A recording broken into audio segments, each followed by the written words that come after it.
Hi everyone, and welcome to day one of the 12 days of Christmas games. Today I'm going to bring back an oldie but a firm favourite, and that is the cone game. I love the cone game because it's so much fun. It's a great way to boost your relationship with your dog, have fun, and still have practical applications at the same time. So what do I mean by that? Well, building their confidence and optimism is something that the cone game is great about, because you're getting them to put their head in something, and sometimes that means they can't see. So you have to be quite optimistic and confident to be able to do that and keep your head in there. So it's great for that. It's also, from another practical application, great if you've got a dog that needs to wear a muzzle. Maybe they pick things up that they shouldn't when they're out on a walk, and you want to prevent them having to end up at the vets for surgery, or maybe they're a little bit nervous when they go to the groomers or the vets, and you want them to be able to wear a muzzle for a safety of the people that they're meeting. Either way, the cone game is a great way to get them used to having something over their face. And it's a great way to introduce the muzzle, so you're already going to have a positive association with putting their face into something before they ever even see that muzzle. But this is Christmas, so what are we going to do for Christmas? Well, I thought we'd try and play the cone game with a Christmas hat.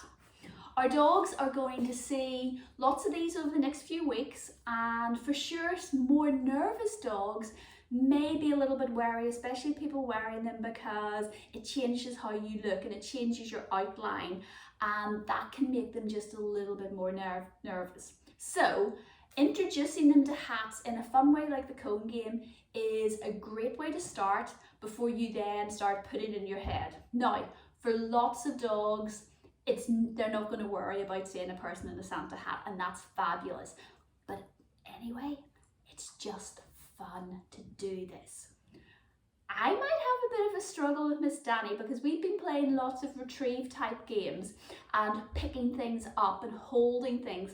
So she's never interacted with this before, but it is soft, and it's going to be soft like some of the objects that she's been picking up for me. So I have a sneaky suspicion that, if I'm not careful, she's going to try and hold this, and if she does, we'll just work through it. So what I'm going to do to start is I'm going to get the traditional cone and just warm her up with that. So introduce her to something that she already knows, give her that initial confidence boost, and then set her up for success going forward to trying a few different objects.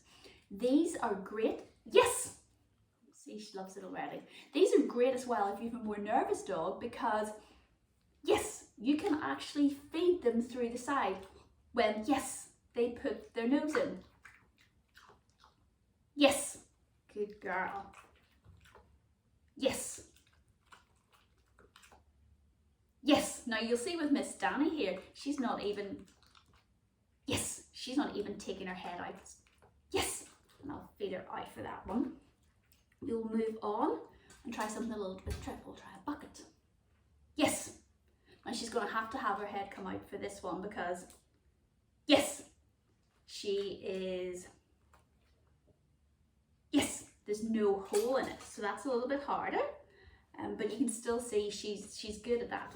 Yes, now this one actually is quite tight on her head when she puts it right in. Yes, but again, yes,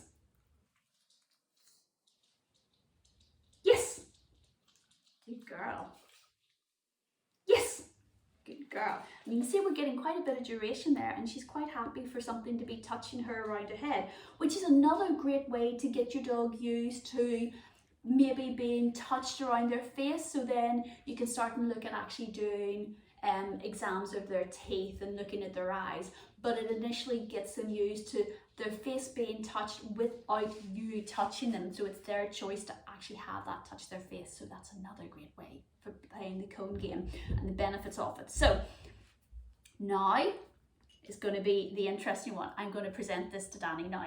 It's a little bit different, it's a lot bigger, and it's going to fall over, so I'm going to, yes, hold it by the front and the back. This way I'm also hoping, yes, that I prevent her, yes,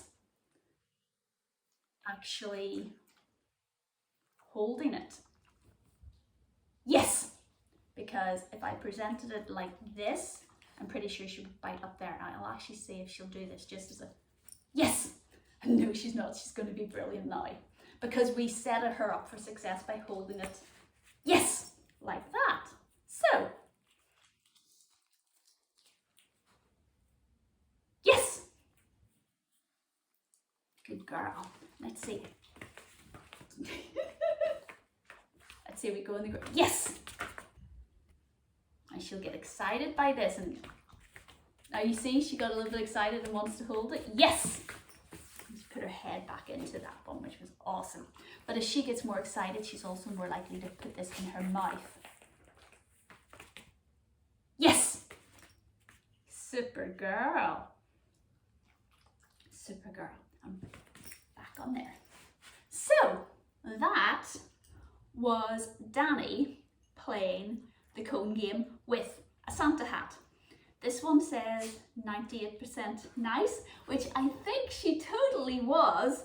And I think we're just going to finish by me putting on our Santa hat, Danny not worrying about it whatsoever, and saying, I hope you enjoyed the first day of our 12 games of Christmas, and we'll see you all again real soon for some more fun. Bye everyone. You were awesome.